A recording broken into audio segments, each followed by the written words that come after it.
बरेली से जब मेरी वापसी थी और मैं पलट रहा था तो मैं मुलाकात करने गया। मेरी तबीयत में ये रानाई थी कि खुदा खैर करे, मैं पलट रहा हूँ। मैं मुलाकात करके जब वापस बाहर आ गया, मेरे साथ एक शख्स था तो मुझे फिर बुलाया, और जब मैं दोबारा अंदर गया तो मुझे अपनी जेब से कुछ रुपए निकाल के दिए। फरमाने लगे ये खर्च है आने जाने का और कभी महसूस न करना। मुझे वो सब लोगों के बीच में देते तो मेरे लिए एजाज था, लेकिन मेरे जैसे गरीब को नवाजना भी और उसकी इज्जत का भी ख्याल करना, ये मकाम, ये रंग, मेरे पास करोड़ों बातें हैं, बल्कि मैं साफ कहूँगा कि उन्हीं की महफिल सवारता हूँ। चिराग मेरा है रात उनकी, मैं उन्हीं के मतलब की कह रहा हूँ। जुबान मेरी है बात उनकी। लोग अपने अब्बे की गद्दी पे बैठ के बड़े लोग होते हैं, लेकिन मैंने बताया कि मेरे अब्बा जी किसान थे, किसी बड़ी गद्दी से ताल्लुक नहीं। मैं किसी जमात में कभी नहीं गया, कोई सहारा नहीं लिया। मस्जिद भी वो है जहां जब मैं आया था तो 3 लोग नमाज के लिए होते थे, तो कभी तीसरा ढूंढना पड़ता था। जितने जलवे, जितनी रानाइयाँ, जितना हुस्न, जितनी ताजगियाँ, और मेरे अजीजों के चेहरों पर ये जो नूरानियत का हुस्न आपको नजर आता है ना, ये मेरे हजरत की होंठ से निकली हुई सिर्फ एक दुआ का सदका है, सिर्फ एक दुआ का सदका है, सिर्फ एक दुआ का सदका। दोस्तों, ध्यानदारी से कहता हूँ, मस्जिद में बैठा हूँ इस वक्त, अगर वो वाली सीरत जो किताबों में हम वलियों की पढ़ते हैं, वो अगर किसी शख्स में पाई जाती है तो वो मेरे शेख में पाई जाती है, मेरे हजरत में। अभी आप जब आए, लोग कहते हैं आपकी आखिरी मुलाकात कब हुई, तो मैं कहता हूँ आखिरी हुई नहीं, कभी ना कभी होगी। ये कैसे हो सकता है? माली दा कम पानी देना, फल पक्के होन या कच्चे, पीर मुरीदां दे सिर ते रहिंदा है, वो झूठे होन या सच्चे। हमारी तो मुलाकात आखिरी की, हम तो जन्नत में भी इकट्ठे रहेंगे, उनके कदमों में रहेंगे, और हम अल्लाह से दुआ मांगते हो जन्नत मेरे किस कारी जिथे यार नजर ना आवे, वो दोज़ख मैनू लख बहिश्तां जिथे सोना आवे जावे, तो वहां भी इकट्ठे होंगे। मैं अभी आखिरी दफा जब गया तो ये अजीज़म अबरार भी मेरे साथ थे। इजाजत ही 2 लोगों को मिली वहां तक जाने की, आप कराची तशरीफ फरमाते, तो मेरे साथ थे। 2 घंटे हम बैठे रहे, बेखबर हो जो गुलामों से वो आका क्या। 6, 7, 8 घंटे इंतजार करना पड़ा, शिकन भी नहीं आया। निका जी कहते हैं उसे बिठाओ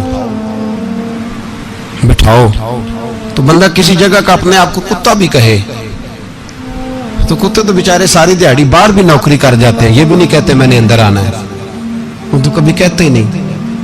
उन्होंने कभी कहा है बंदा सग भी कहलाए और फिर वो ड्यूटी भी और तरह की करे, नवाबों जैसी ड्यूटी करना और बात दरवेशी और गुलामी की करना, ये कैसे? 2 बातें तो नहीं होती, बात तो एक होती है। दुनिया खसमां दी विच रज़ा वसन भाग जाग जाते हो ना गोलियां दे। कई घंटे इंतजार किया तो कई लोग आए, हजरत कब आएंगे, चले गए। कई आए तो वहां एक मौलाना बूढ़े बैठे थे, मौलाना इसराइल उनका नाम था, तो मुझे कहने लगे मौलाना आपने नहीं जाना। मैंने कहा जी हमने कहाँ जाना है, हम तो यहाँ रहने के लिए आए हैं। जब उनकी 1-2 शख्स ने थोड़ी सी मेरे ऊपर तनकीद की नजर भी डाली कि ये कब से आया है, तो कुछ होता तो मुलाकात ना होती, और हम हैं भी नहीं, हम कुछ भी नहीं। हमारा तो 4थे दर्जे के नौकरों में नाम आ जाए तो बड़ी बात है। 4थे दर्जे के नौकरों को भी किस में होती है ना, एक सेक्रेटरी होता है, एक चौकीदार होता है, उनके पास भी चाबियां वाबियां होती हैं, एक बार वाला होता है, एक 4थे 5वें दर्जे का नौकर होता है जिसको कभी कभी बताया जाता है चल गाड़ी धो दे, चल तू आ जा। हम तो 4थे दर्जे के नौकर बनने को भी भाई बड़े तैयार है और ईमानदारी से तैयार है, वो रख ले बस मेहरबानी। तो हजरत बैठे रहे, देर हो गई, थक जाता हूं, थक गया, बात आगे निकल गई। अब बैठे थे तो तन्हाई थी, मजमा हुआ ना, जब मजमा बाहर महफिल पे हजरत हमें नहीं मिले, बाहर सीधे मजलिस पे कई सालों के बाद मुलाकात हुई। चिर होया मैनू तरले लेंदे कदी मोड़ मेरे वल वागा, ख्वाब मेरी एक बार जे आवे मैं सारी उम्र ना जागा। देर हो गई, मैं बड़ा तरसा हुआ बैठा था, कई घंटे बीत गए, बैठे रहे। मर्जी है ना जी, यही रस बोले तो मेहरबानी। तो देर के बाद जब वहां पहुंचे ना, اسٹیج پہ سامنے حضرت کے پاس، حضرت سٹیج پہ آ گئے تو میری طبیعت ہے کہ میں جب اپنے شیخ کے پاس بیٹھتا تھا تو سب سے پیچھے بیٹھنے کی کوشش کرتا تھا، اس لیے کہ بڑھ بڑھ کے آگے ہونا کمال نہیں، کو پکڑ کے آگے کرے تو پھر بھی تھوڑی سی نوکری قبول ہونے کی بات سمجھو۔ پیچھے بیٹھ گئے ہم لوگ، میں بھی اور ابرار بھی، ہم پیچھے بیٹھ گئے، اور وہاں علماء اور مشائخ کا ڈھیر لگا ہوا تھا۔ حضرت کی نظر بظاہر خاصی کمزور ہے، لیکن جب بیٹھے تو یہ میرے ساتھ موجود تھے، آپ گواہی لے سکتے ہیں، حضرت نے فوراً نقیب محفل سے کہا کہ وہ پیچھے بیٹھا، اسے تو آگے بلاؤ۔ تو میں جب اٹھا نا تو آپ یقین کریں میرا دل کرتا تھا پھاڑ ڈالوں کپڑے، اور میں یہاں لوگوں کو بتاؤں کہ بے خبر ہو جو غلاموں سے واقعہ کیا ہے۔ ہم لوگ آگے گئے، اور جب میں اسٹیج پہ ان کے قدموں میں بیٹھا تو مجھے کہنے لگے بچے کو بھی بلاؤ جس کو ساتھ لائے ہو۔ اور جب میں بیٹھا، ایمانداری کی بات ہے، میں نے سلام لی کان میں نے کہا حضور طبیعت کیسی ہے؟ فرمانے لگے تو جب سے آیا ہے مجھے تب سے پتا ہے تو بیٹھا ہے، تو جب سے آیا ہے مجھے تب سے پتا ہے، اب کل واپس چلے جانا اور جا کے وہاں دین کی نوکری کرنا، تو جب سے آیا ہے مجھے تب سے۔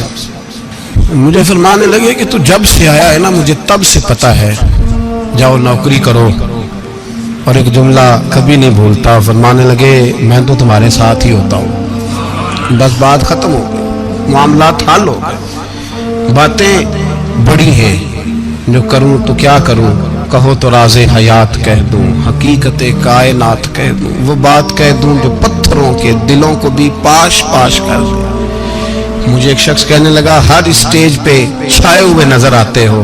میں نے کہا کیا کروں، سب سے پیچھے بیٹھا ہوتا ہوں، سب سے پیچھے، لیکن وقت کا غوث اٹھا کے جس کو اسٹیج پہ بٹھائے اسے پیچھے کون بٹھا سکتا ہے؟ ہم وہ جڑیاں گڈیاں اب پہ ہی اٹھیاں، ہم نے ان کی زندگی میں رانائی دیکھی ہے، غریب پروری دیکھی ہے۔ میں اتنا بڑا نذرانہ نہیں کبھی ان کو دے سکا، میں کسال کا بیٹا ہوں، میں تو ابھی 9th کلاس میں تھا، میرے ابا جی پردہ کر گئے تھے، میں نے بڑی غربت میں وقت گزارا ہے، لیکن مجھے ان کے عرب اور کھرب پتی مرید ہیں۔ کھرب وہاں لوگ کروڑوں روپیہ لے کے لائنوں میں کھڑے ہوتے ہیں، میں غریب باپ کا بیٹا اور مستعار زندگی، لیکن میں نے انہیں عزت دیتے دیکھا ہے، میں نے دیکھا ہے وہ قریب بلانے والے، وہ پیار کرنے والے۔ میں نے ان کی غریب، لوگ کہتے ہیں میرا پیر غریب نواز ہے، اور قسم اللہ کی میرا پیر غریب نواز ہے۔ میں نے غریب نوازی دیکھی ہے، میں نے وہ رنگ دیکھا ہے، میں نے وہ جلوہ دیکھا ہے۔ ان کے نرگسی ہونٹ جب کبھی کبھی میرے پیشانی کا بوسہ لیتے تو مجھے یوں لگتا کہ اللہ نے جتنی خوشبو دنیا میں رکھی تھی میرے شیخ نے ساری میرے وجود کے اندر اڈیل دی۔